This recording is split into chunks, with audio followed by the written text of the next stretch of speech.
नमस्कार दोस्तों, मैं प्रिंस सैनी आपका स्वागत करता हूं हमारे चैनल लर्न एंड ग्रो में।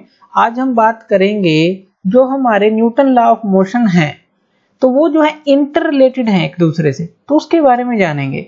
जैसे कि बात करते हैं कि जो सेकंड लॉ है वो रियल लॉ ऑफ मोशन है, तो ये भी आप कह सकते हैं। वो कैसे? क्योंकि सेकंड लॉ के अंदर जो है फर्स्ट लॉ भी आ जाता है और थर्ड लॉ भी आ जाता है। तो चलिए इसको समझते हैं कि ये कहना क्या चाहता है। पहले बात कर लेते हैं, first law is contained in the second law, यानी कि जो फर्स्ट लॉ है वो सेकंड लॉ के अंदर ही आ जाता है, कंटेन्ड है। तो वो कैसे है वो जान लेते हैं। अब देखिए, according to Newton second law of motion वो क्या है।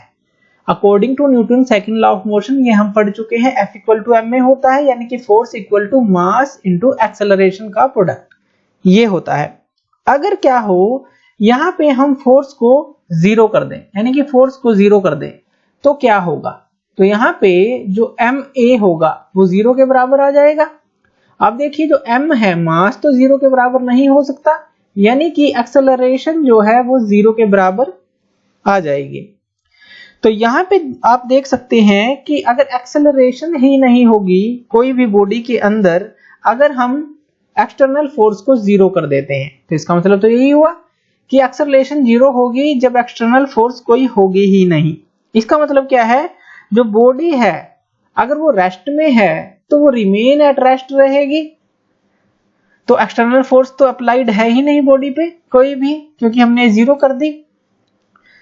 तो इसका मतलब क्या होगा? इसका मतलब है कि जो कोई भी बॉडी है वो रेस्ट में है तो रेस्ट में रहेगी, और अगर वो एक्सेलरेशन तो जीरो है, अगर वो मोशन में है तो वो यूनिफॉर्म मोशन में रहेगी, क्योंकि एक्सेलरेशन तो जीरो हो चुकी है।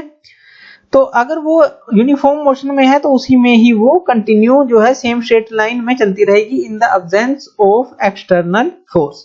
तो इस तरह से आप कह सकते हैं कि जो फर्स्ट लॉ ऑफ मोशन है सेकंड लॉ के थ्रू जो है हम बता सकते हैं।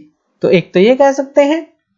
दूसरा कि जो थर्ड लॉ है वो भी सेकंड लॉ में आ जाता है, ये समझते हैं। हम एक आइसोलेटेड सिस्टम ले लेते हैं। ये हमने एक आइसोलेटेड सिस्टम ले लिया और इस आइसोलेटेड सिस्टम में हमने दो बॉडीज ले ली। मान लीजिए ये जो बॉडी ए है और ये बॉडी बी है, और अब ये दो बॉडी जो है हम इनका कोलिजन करवाएंगे।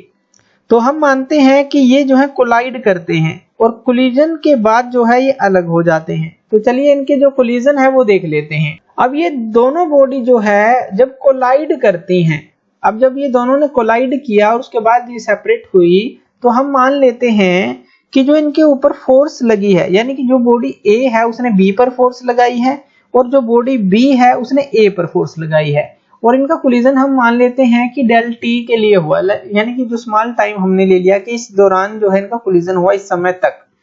तो ए ने जो फोर्स लगाई उसने लगाई, हम मान लेते हैं कि F1 फोर्स लगाई, किसके ऊपर? बी के ऊपर। यानी कि ये क्या है, ये जो है एक्शन है, ये एक्शन है। और इसी तरह से जो बी बॉडी ने ए के ऊपर फोर्स लगाई वो मान लेते हैं कि वो F2 है, और ये क्या होगी, ये उसी एक्शन का रिएक्शन होगा। तो हम इसको रिएक्शन कहेंगे, इसको एक्शन कहेंगे। यानी कि ए ने बी पर फोर्स लगाई और फिर बी ने उल्टा ए पर फोर्स लगाई। ए ने एक्शन किया, बी ने रिएक्शन किया। तो इस तरह से अब देखिए हमें पता है, तो अगर ये डेल टी के लिए अगर ये कोलाइड करते हैं तो यहाँ पे चेंज इन लीनियर मोमेंटम होगा, और जो चेंज इन लीनियर मोमेंटम होगा उसका फॉर्मूला क्या है? Force into time. यानी कि जो फोर्स लगी है कितने टाइम तक लगी है, फोर्स इनटू टाइम क्या होगा? चेंज इन लीनियर मोमेंटम, ये फॉर्मूला होता है। अब अगर हम change in linear momentum of B का देखें तो वो क्या होगा? बी के ऊपर कौन सी फोर्स लगी है? F1 फोर्स लगी है, तो F1 इंटू डेल टी यानी कि चेंज इन टाइम लगी है। और अगर हम बात करें जो change in linear momentum of A है वो क्या होगा? F2 इंटू डेल टी होगा, क्योंकि ए के ऊपर कौन सी फोर्स लगी है? F2 लगी है, और डेल टी के लिए लगी है, यानी कितने समय तक लगी है।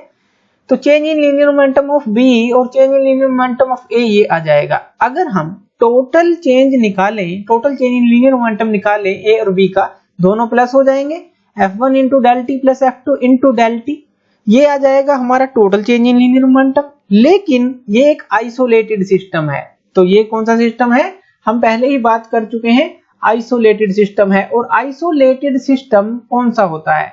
जहां पे कोई भी एक्सटर्नल फोर्स जो है इस पूरे सिस्टम को इन्फ्लुएंस नहीं करती। तो एक्सटर्नल फोर्स जो है यहाँ पे कोई भी नहीं है। तो अगर हम बात करें कि कोई भी एक्सटर्नल फोर्स यहाँ पे एक्ट नहीं कर रही, तो टोटल चेंज इन जो लीनियर मोमेंटम होगा सिस्टम का वो जीरो होगा। यही होगा अगर Newton second law of motion के बारे में बात करें, तो total change in linear momentum जो होगा सिस्टम का जीरो होगा उसके अकॉर्डिंग। तो F1 into del t plus F2 into del t equal to zero के बराबर होगा, और F1 into del t equal to इसको इस तरफ ले जाएं तो minus F2 into del T के बराबर होगा।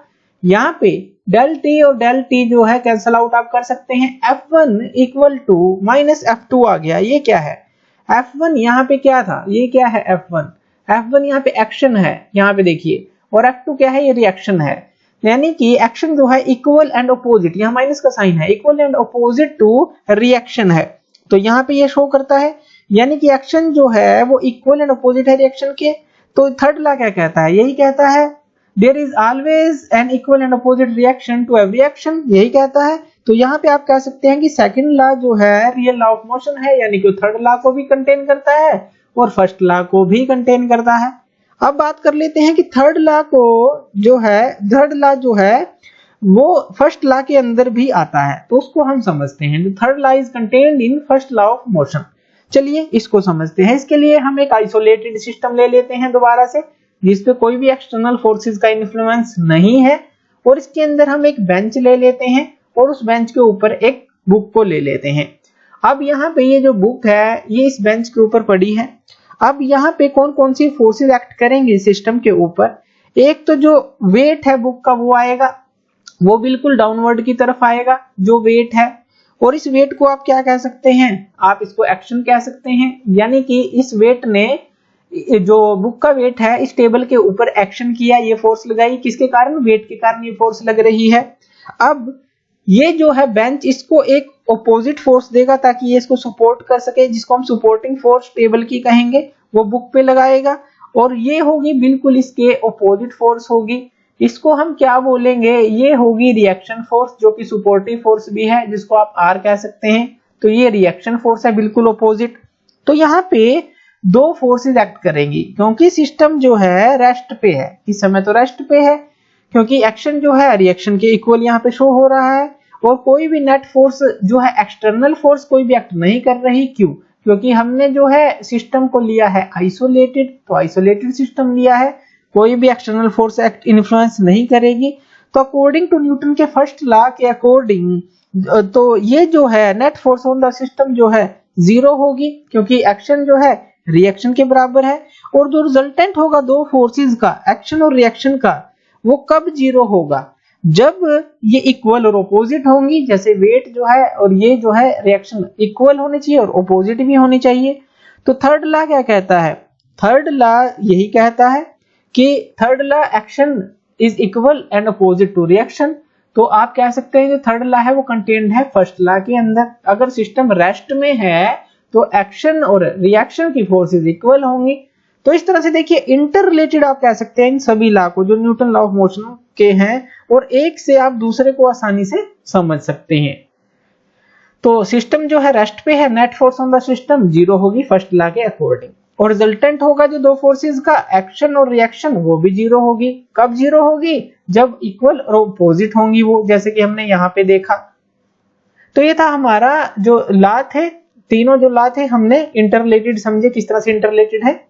तो थैंक यू वीडियो देखने के लिए। और ज्यादा अपडेटेड वीडियोस के लिए आप हमारे चैनल लर्न एंड ग्रो पे हमें सब्सक्राइब कर सकते हैं। Thank you.